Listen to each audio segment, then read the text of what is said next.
Asyhadu an la ilaha illallah wahdahu la syarikalah wa asyhadu anna Muhammadan abduhu wa rasuluh.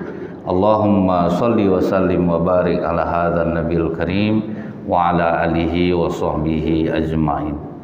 Bapak-bapak pengurus masjid yang saya hormati, alim ulama, tokoh masyarakat, cerdik pandai, bapak ibu, orang-orang tua yang saya muliakan, hadirin hadirat yang semoga kita semua senantiasa dirahmati oleh Allah. Bersyukur kita kepada Allah dengan mengucapkan alhamdulillahirabbil alamin. Sampai subuh ini Allah masih memberikan bapak ibu kekuatan iman sehingga ringan langkah menuju masjid, duduk menjelang waktu syuruk.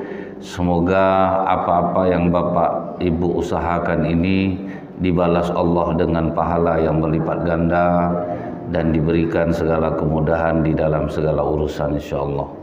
Bersolawat kita kepada Rasulullah sallallahu alaihi wasallam dengan ucapan Allahumma sholli ala Muhammad wa ala alihi wa sahbihi wasallim. Semoga dengan ringan lisan kita ini bersolawat kita mendapatkan syafaat di yaumil akhir kelak. Sa'ad bin Abi Waqqas radhiyallahu an meriwayatkan bapak ibu, kata beliau, kami itu pernah bersama Rasulullah sallallahu alaihi wasallam salat di masjid milik Bani Umayyah. Setelah selesai salat 2 rakaat, kami menyaksikan Rasulullah berdoa sangat lama. Setelah Rasulullah selesai berdoa, maka Sa'ad pun bertanya kepada Rasulullah, "Ya Rasulullah, panjang betul kau berdoa, apa yang kau mohonkan kepada Allah?" Kata Rasulullah, "Aku memohon 3 hal kepada Rasulullah." Jadi selama itu Rasulullah memohon kepada Allah, yang dimohonkan Rasulullah itu intinya 3 kepada Allah. Yang pertama itu, ya Allah, janganlah binasakan umatku dalam keadaan lapar. Yang ini dikabulkan oleh Allah, Bu. Jadi umat Islam ini insya Allah tidak akan binasa karena kelaparan. Baru aja terdengar ada di belahan bumi mana umat Islam yang kelaparan, langsung banyak orang akan mengumpulkan, nyumbang banyak orang. Yang kedua, doa Rasulullah yang dikabulkan oleh Allah, ya Allah, janganlah binasakan umatku karena banjir. Yang ini juga dikabulkan oleh Allah. Tidak akan terjadi lagi banjir seperti pada masa Nabi Nuh alaihissalam.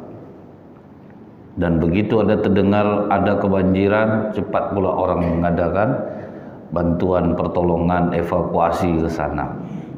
Jadi umat Islam tidak akan binasa karena lapar, tidak akan binasa karena banjir. Tapi ketika Rasulullah SAW berdoa, ya Allah, janganlah umat Islam ini saling berselisih satu sama lain. Yang ini tidak dikabulkan oleh Allah.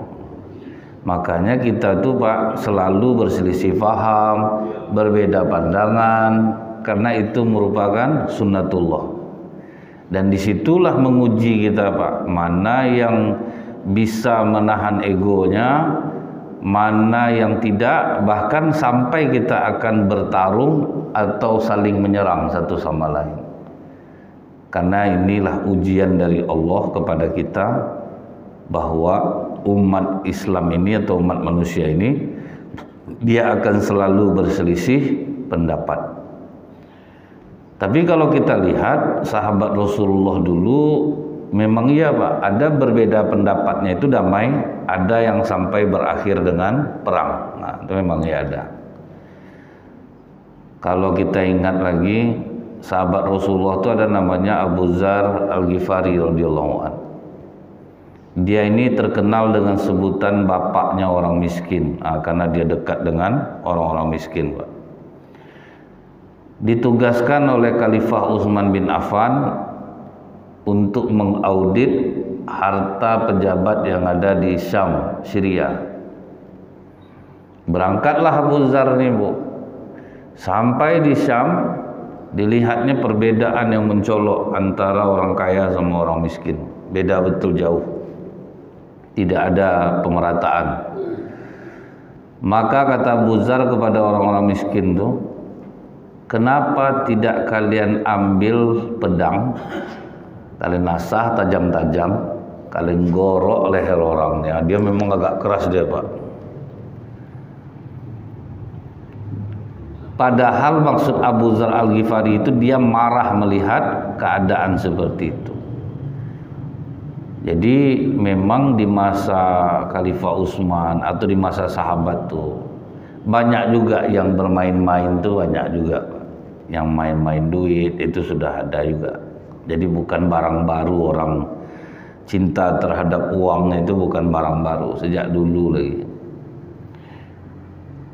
Karena dikhawatirkan Abu Dzar ini bisa menghasut masyarakat bawah, memberontak nanti jadinya, Muawiyah mengirimkan surat kepada Khalifah Utsman, tolong tarik Abu Dzar ini, dia orangnya agak frontal, takut nanti masyarakat bawah salah paham. Karena masyarakat bawah ini, Pak, asal dapat dia pelindung untuk maju, kekuatannya ngeri, Pak. Mereka kekuatannya besar. Maka ditariklah Abu Dzar nih, Bu, pulanglah balik ke Madinah, tidak usahlah di Syam lagi.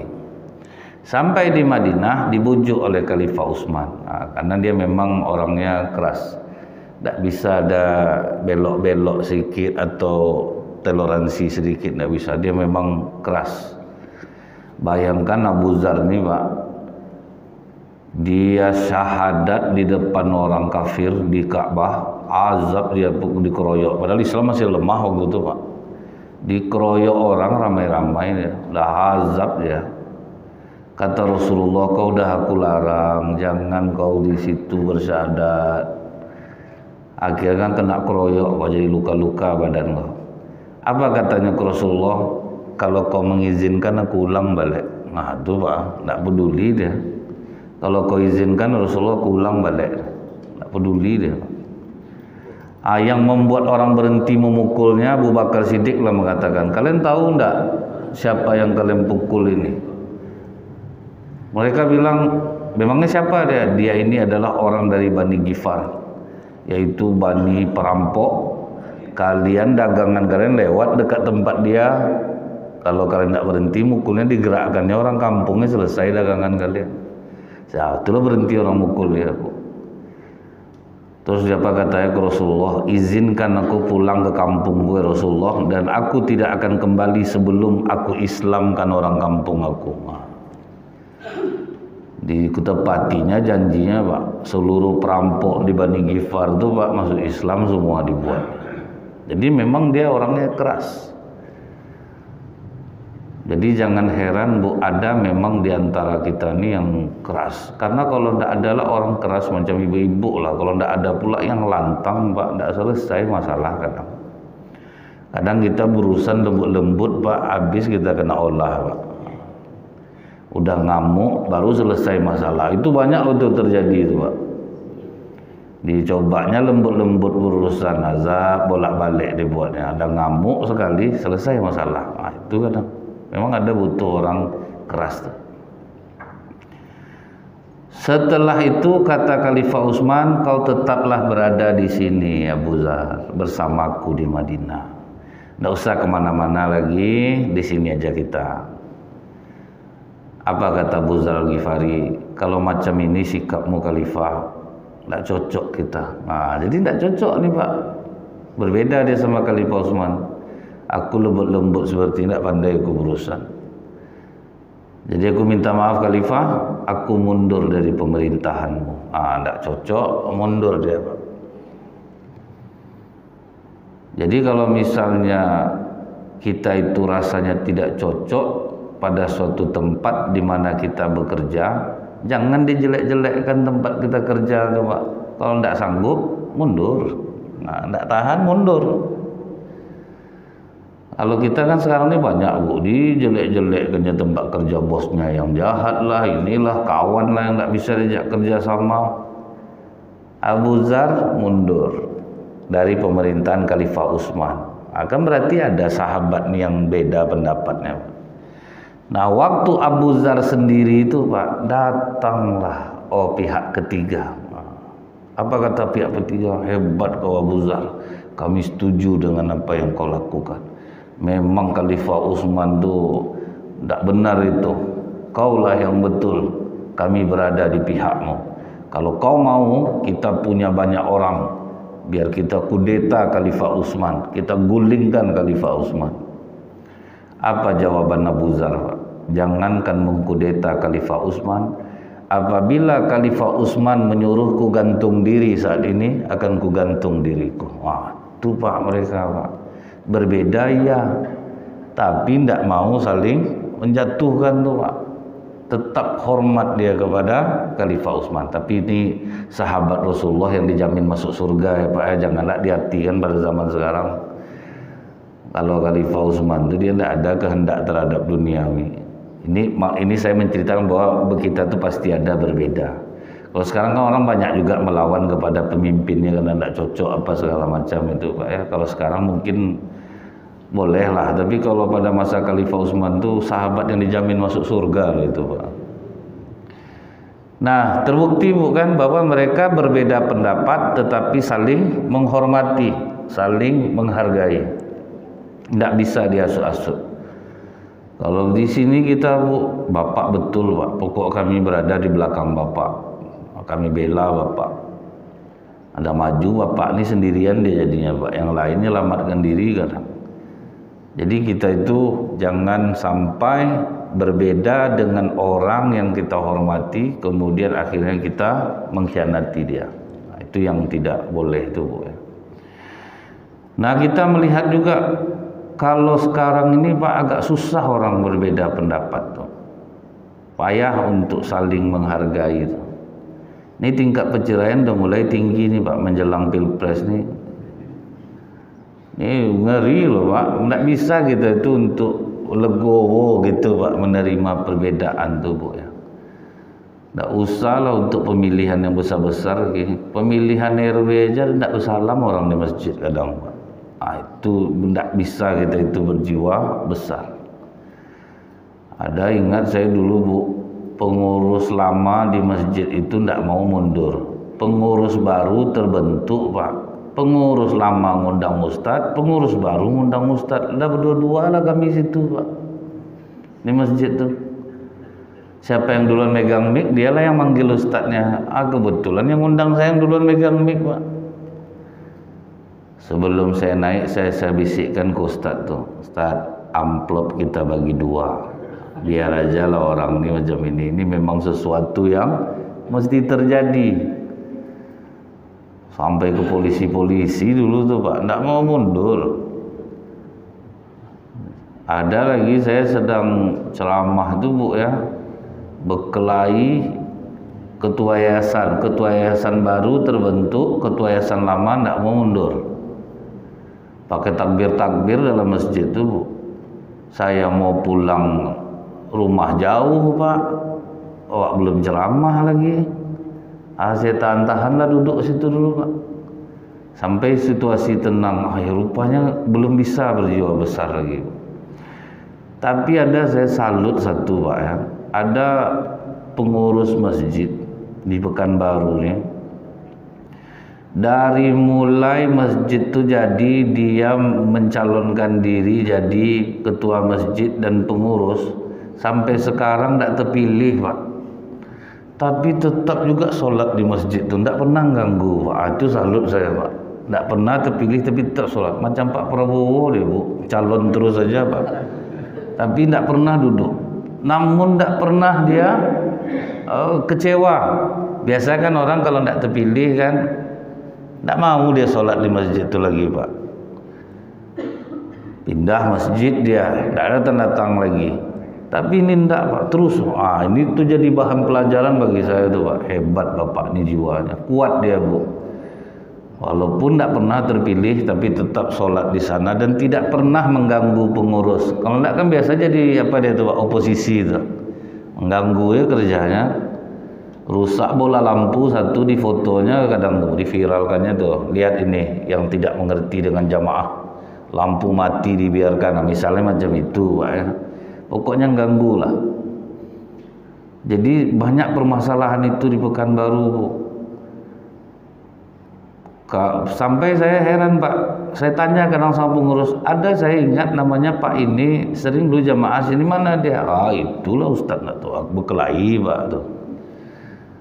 Pokoknya rupanya ini sunatullah yang harus terjadi, kita itu saling berbeda pandangan. Kalau kita udah berani keluar dari rumah, beranilah kita berbeda, jangan terkecil hati. Benar menurut kita belum tentu benar menurut orang lain. Misalnya nih Bu, saya pas naik Honda, nampaklah sama saya ibu jalan di loketnya. Saya berbuat baik sama ibu, Bu, naiklah Bu, biar saya bonceng ibu.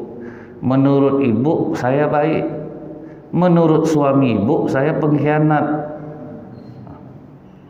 Itu iya Pak, menurut ibu ini dia baik, Ustadz ini dibantu, saya datang suami, oh pantas sering dia Kamis subuh dengar Ustadz diceramah, rupa ada janji-janjian orang ini rupanya. Itu Pak, menurut kita baik, menurut orang belum tentu.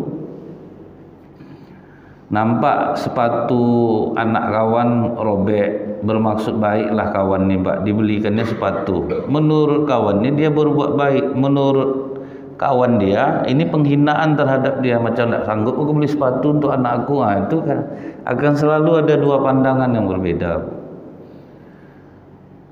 Yang hebat itu jangan sampai ujian ini membuat kita menghina, merendahkan orang lain. Itu yang harus dijaga, jangan sampai merendahkan orang, menghina orang. Sementara itu yang terjadi sekarang Bu, habis pahala kita jadinya. Siapapun yang memburukkan orang lain, pindahlah kebaikan yang dia lakukan kepada orang yang dia burukkan. Kita lihat lagi Bapak Ibu, antara sahabat Rasulullah ini ketika mereka berbeda dalam masalah pembunuhan Khalifah Utsman itu Pak. Jadi ini pelajaran berharga juga bagi kita nih Bu, bahwa penyusup ini pasti ada. Nama orang itu Abdullah bin Sabah Bu. Abdullah bin Sabah ini Pak, dia memperlihatkan keislaman dia baik, rajin sholat jamaah ke masjid. Pokoknya orangnya keislamannya bagus. Setelah hati orang dirangkulnya, makanya nih hati-hati kita menilai orang baik itu Bu. Apa kata Rasulullah? Ketika ada sahabat mengatakan, ya Rasulullah itu orang baik ya Rasulullah. Jawaban Rasulullah apa Pak? Sudah pernahkah engkau meminjamkan uang kepadanya kemudian dia kembalikan? Belum pernah lah dia minjam lagi ya Rasulullah. Sudahkah engkau bergaul dengannya? Belum lagi ya Rasulullah. Jadi kau mengatakan dia baik karena dia rajin sholat? Iya ya Rasulullah. Jangan, kata Rasulullah. Bergaullah engkau dulu dengannya, baru engkau akan tahu dia baik atau tidaknya. Jadi tidak bisa sholat itu jadi patokan orang itu baik Pak. Bergaul kita dulu, macam bapak ibu di sini karena sudah bertahun-tahun lamanya, udah tahu masing-masing nih Pak kelebihan bapak ini, kekurangannya ini. Jadi udah saling memaklumi jadinya Bu. Udah sama-sama tahu aja lah, udah paham aja lah. Nah kemudian Abdullah bin Sabah ini Pak menarik perhatian orang. Saya nengok apa cara Abdullah bin Sabah nih Bu ya. Dia membuat orang tertarik menganggap dia baik. Ini nih yang ngeri Pak. Misalnya nih Bu ya, saya ada satu tahu pejabat daerah. Dia sebetulnya kejam terhadap bawahannya Pak. Tetapi yang ditampilkannya di luar ketaatan, kesolehan. Banyak orang, pokok kalau saya nengok Instagram bapak itu Bu, penuh Pak. Maksudnya dia, andaikan bapak ini jadi pemimpin di daerah saya, andaikan orang nggak tahu nih Pak, ini bentuknya baik, tapi anak buahnya azab sama dia. Itulah pencitra diri itu ya Pak ya, nggak bisa dikalahkan Pak. Apa yang nampak di luar. Jadi saya pikir-pikir, iya ya, orang banyak memuji bapak nih di Instagram tuh Pak, banyak orang memuji dia. Saya tanya sama ASN di daerah itu, oh, dahsyat Ustaz, dahsyat. Sampai kalau ada orang melawan dia itu besok nih maju Pak ya, siapapun yang duduk sama Bapak itu kalau pegawai negeri langsung dimutasi. Itu ngerinya Bu ya. Kalau citra diri bagus Pak. Padahal itu udah memang bagian dari akhlak Bu, menampakkan kebaikan, tapi itu kadang di luarnya, dan itu orang percaya Pak. Nggak tahu orang bawah betapa kejamnya dia di dalam tuh. Kan kita kalau di depan orang nih Bu bisa disetting semuanya Pak kan, bagaimana menampakkan kebaikan. Asli orang tuh ketika tidak ada kamera. Sama macam ini Bu, kalau kita di depan orang, sudah itu datang anak ibu pas ibu arisan, datanglah cucu ibu kecil-kecil minta duit, nenek minta duit, ya sini, jangan banyak-banyak belanja ya cu di depan orang, sampai di rumah kau tidak berubah-ubah kelakuan kau ya, sedang rame-rame orang kau minta duit. Kita di depan orang sering seperti itu Pak. Kalau misalnya nih Bu, saya ingat tuh bertamu ke rumah orang, sudah tuh orang tua ada minta tolong sama anak saya, nak ambilkan papa tolong ini, datang anak saya bilang, tuh tengok Pak, ramah dia sama anaknya, papa enggak ada kayak gitu di depan orang tuh nak, papa pun di depan orang kan ramah juga sama kamu. Di depan orang tuh ramah kita Pak. Kalau misalnya nih Bu, kalau sedang ceramah, kalau anak-anak lari-lari, sayang, jangan lari-lari ya nak, duduk nak, nanti jatuh di depan orang. Nggak ada orang, jangan lari situ. Gitu. Jadi banyak orang tuh Bu, mencitrakan itu sebetulnya bagus Pak, tapi kalau bisa luar dalam lah macam itu. Nah kemudian Bapak Ibu, setelah dia memperlihatkan keislaman yang begitu baik, orang udah percaya sama dia Pak, sayang orang sama dia Bu. Mulailah dia nyebarkan berita hoax Pak. Ini Bu, berita hoax nih, ini ngeri nih Pak, fitnah nih. Makanya sekarang ada aplikasi fitnah.com. Jadi kita tahu ini fitnah atau nyata. Misalnya kemarin disebut kalau Pak Anies jadi presiden, BUMN ditutup dijadikan koperasi. Buka fitnah.com, ternyata fitnah. Jadi memang itu tuh lah Pak ya, ada menjatuh-jatuhkan seperti itu. Jadi hati-hati kita menerima berita hoax, cek faktanya, tanya-tanya sama orang. Kalau tidak mau mencek fakta itu sulitnya kita jadinya Pak. Nah setelah itu Bapak Ibu, apa katanya ke orang-orang di Madinah? Khalifah Utsman nih melakukan pembohongan publik. Dia tidak ikut perang Badar, tapi dia tercatat sebagai ahli Badar. Tidak ikut tapi masuk ke dalam ahli Badar. Ini pembohongan publik. Yang kedua, banyak sahabat-sahabat yang senior diberhentikannya, digantinya dengan anak-anak muda. Jadi di Madinah tidak temakan sama orang isu itu Pak, karena orang Madinah tahu keutamaan Utsman. Dicobanya pindah ke Mekah menyebarkan isu itu, gagal. Pergilah dia ke Irak, pergi dia ke Mesir, karena jauh dari Mekah dan Madinah. Disitulah terbakarlah semangat orang. Jadi Abdullah bin Sabah ini sudah dia menjual dagangannya berupa berita hoax itu, dia nunggu di Madinah lagi Pak. Pergilah pendemo ini masuk ke Madinah. Sampai di Madinah dikepunglah rumah Khalifah Utsman bin Affan tuh. Khalifah Utsman mantap dia Bu, bukan lari dia Pak, ditemui ya pendemo tuh, dia ajaknya dialog. Ini Kalau acara sekarang kan ada desak Anies, selepet Pak Muhaimin, gelar tikar Pak Ganjar, kemudian tabrak Mahfud. Nah, itu kan acara untuk dialog sama masyarakat, Pak.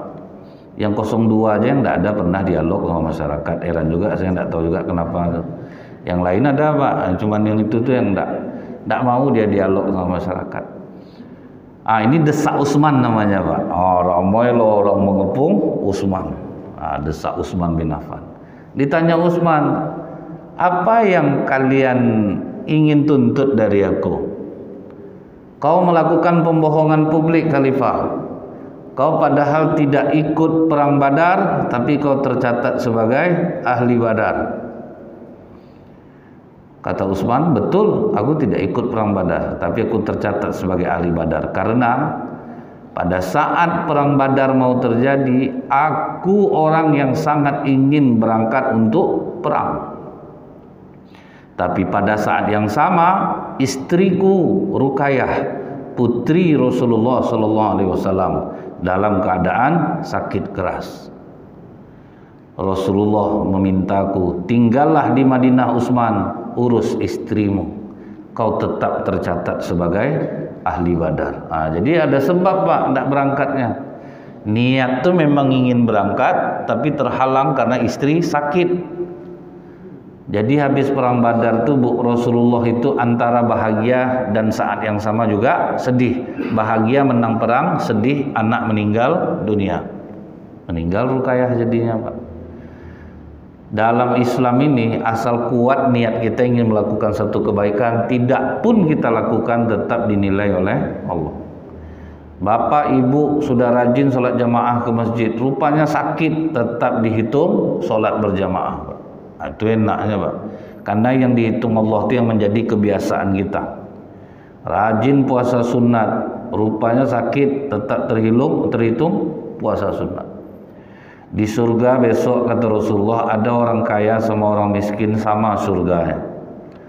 Kata orang kaya, ini setahu aku di dunia aku yang bantu kau, terus kok bisa surga kita sama? Setiap kali kau membantu aku selalu berniat, andai kata aku seperti kau, aku juga akan melakukan hal yang sama. Niatnya kuat juga, Pak. Kalau dia kaya, dia juga bantu orang. Terdiamlah pendemo nih, Bu. Yang kedua, kenapa kau berhentikan sahabat-sahabat yang tua-tua dan kau angkat anak-anak muda? Kata Utsman, Rasulullah pun pernah melakukan hal yang sama. Pernah Usamah bin Zaid umur 16 menjadi pemimpin perang. Pasukannya siapa, Bu? Abu Bakar dan Umar, Pak. Bayangkan tuh, umur 16 tahun. Baru terdiam pendemo nih.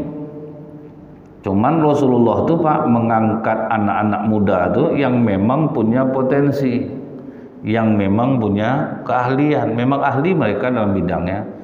Contoh di Indonesia nih, Bu, kan banyak juga bupati yang umur 27, ada umur 32. Mereka tuh punya potensi. Tidak ada masalah anak muda naik, tapi memang yang punya potensi. Itu yang membuat lebih Rasulullah itu dulu, Pak. Nah, setelah itu Bapak Ibu, pulanglah pendemo nih, Pak. Baru Abdullah bin Sabah bikin surat kaleng. Dibuatnya lah si surat itu, wahai gubernur Mesir, wahai gubernur Irak, jika para pendemo ini sampai ke negeri kalian, maka penggallah kepala mereka. Tertanda Khalifah Utsman, padahal tidak ada Khalifah Utsman yang membuatnya. Cap kekhalifahan ada pula, Pak. Digulunglah kertas itu, Bu. Dipanggilnya seorang budak hitam. Kau sini dulu. Kau mau merdeka enggak? Mau, Tuan. Kau bawa surat ini, lewat kau dekat pendemo itu, bikin gerakan yang mencurigakan supaya kau dikejarnya. Nanti kau ditangkapnya. Kau mau kemana? Aku mau ke tempat gubernur Mesir dan Irak. Apa yang kau bawa? Aku bawa surat dari Khalifah Utsman. Sini. Nah, nanti ditengoknya itu. Rupanya terjadi, Pak. Lewat di dekat pendemo itu dengan cara mencurigakan, ditangkap oleh pasukan orang pendemo itu, ditengok isi surat itu, Bu. Oh, kurang ajar Khalifah Utsman nih. Mereka balik mengepung rumah Khalifah Utsman. Itulah kalau udah kena fitnah tuh, Pak, udah sulit, Pak. Jadi kadang kita kalau udah kena fitnah tuh pasrah aja lagi, karena bisa berujung kematian. Begitu dikepung rumah Utsman, sahabat udah siap untuk perang nih Pak. Oh, ini kurang ajar pendemo ini balik lagi. Maka kata Utsman bin Affan, jangan gara-gara satu orang Utsman bertumpah darah umat Islam. Pergilah sahabat semua pulang, dikepunglah rumah Utsman bin Affan selama 3 hari. Nah, Kamis malam itu Pak, mimpilah Utsman ketemu dengan Rasulullah. Wahai Utsman, berpuasalah engkau besok karena kita akan berbuka bersama. Padahal Jumat hukumnya makruh untuk puasa. Tapi karena dia bertemu Rasulullah dalam mimpinya, puasa dia besoknya. Rupanya itu isyarat sebelum maghrib Utsman meninggal dunia. Masuk pendemo, Utsman sedang ngaji Pak. Masuk dia ke rumah, dia menusuk, membunuh, menarik jenggot, memotong jari. Padahal ini sahabat yang dijamin masuk surga. Jadi itulah akibat fitnah nih Pak kan, akibat adu domba nih, ini yang terjadi. Nah, waktu itu setelah kematian Khalifah Utsman, diangkatlah Ali bin Abi Thalib menjadi khalifah. Banyaklah orang udah berbaiat Bu. Rupanya Muawiyah di Syam, ini kan famili Khalifah Utsman Pak. Dia menuntut, tolong temukan dulu pembunuh Utsman, baru kami baiat. Kata Ali, baiat kalian dulu, baru nanti kita sama-sama cari pembunuhnya. Enggak ketemu lah Pak, berbeda pendapat lah. Ali mengerahkan 90.000 pasukan, Muawiyah mengerahkan 130.000 pasukan. Islam sama Islam tuh Pak. Akhirnya berakhir dengan peperangan. Jadi sebelum perang tuh Bu, Abu Musa al-Asy'ari dari pihak Ali ditemunya Muawiyah. Kau berperang karena apa ini Muawiyah? Aku berhak sebagai keluarga mencari tahu siapa pembunuh Utsman bin Affan. Apakah kau ingin memerangi Ali? Kata Muawiyah, tidak. Kalian tahu betapa mulianya Ali di hatiku. Jadi orang itu bukan karena masalah jabatan tuh, berbeda pendapatnya masalah itu. Akhirnya terjadilah pertempuran Bu antara Islam sama Islam, dan ini dua-duanya adalah mati syahid Pak. Jadi berbeda pendapat itu hal yang biasa. Sampai terbunuhlah sahabat Rasulullah yang digelari biji mata Rasulullah, yaitu Ammar bin Yasir. Baru berhenti perang Pak. Karena orang tahu Ammar bin Yasir ini biji mata Rasulullah, itu kata Rasulullah Pak. Udah kita berhenti perang, kita stop dulu, kita gencatan senjata, tapi belum damai. Nah pas damai ini yang membunuh Khalifah Utsman ketakutan, dia kan gabung sama Ali Pak. Disitulah mereka merencanakan pembunuhan terhadap Ali. Jadi memang ngeri Bu. Setaat apapun kita ibadah, sebaik apapun, kita akan kena fitnah, kita akan dituduh, dan kita tidak bisa menjelaskan apa-apa kepada orang. Karena kalau udah kena fitnah itu Pak, susah untuk klarifikasinya Bu. Payah kita Pak. Orang langsung aja temakan isu itu Bu. Mudah orang untuk percaya. Dan inilah yang dialami oleh Rasulullah SAW. Bahkan ketika orang yang memfitnah dia sakit, Rasulullah lah orang yang menjenguknya Pak. Kalau kita ingat Abdullah bin Ubay bin Salul itu kan jahat tuh Pak. Begitu dia sakit Bu, Rasulullah lah yang menjenguk dia. Sampai kata Umar, jangan dijenguk dia Rasulullah, ini orang jahat nih Rasulullah.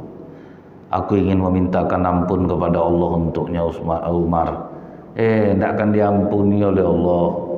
Ini orang jahat. Dalam surah At-Taubah 70 kali pun memohonkan ampun kepada Allah, untuknya Allah tidak akan mengampuninya. Kata Rasulullah, dalam ayat itu kan dibatasi cuma 70 kali Umar. Biarlah aku doakan dia 71 kali. Itulah kelembutan hati Rasulullah. Udah macam itu orang ke dia, tetap dia ingin mendoakan kebaikan. Tapi rupanya pendapat Umar lebih benar di sisi Allah daripada Rasulullah. Begitu sampai dikubur, sudah dimandikan, dikafani Abdullah bin Ubay bin Salul, disolatkan, kemudian didoakan oleh Rasulullah di kuburan. Turunlah surah At-Taubah ayat 84. Marah Allah. Tidak boleh kau berdiri di kubur mereka, mendoakan mereka.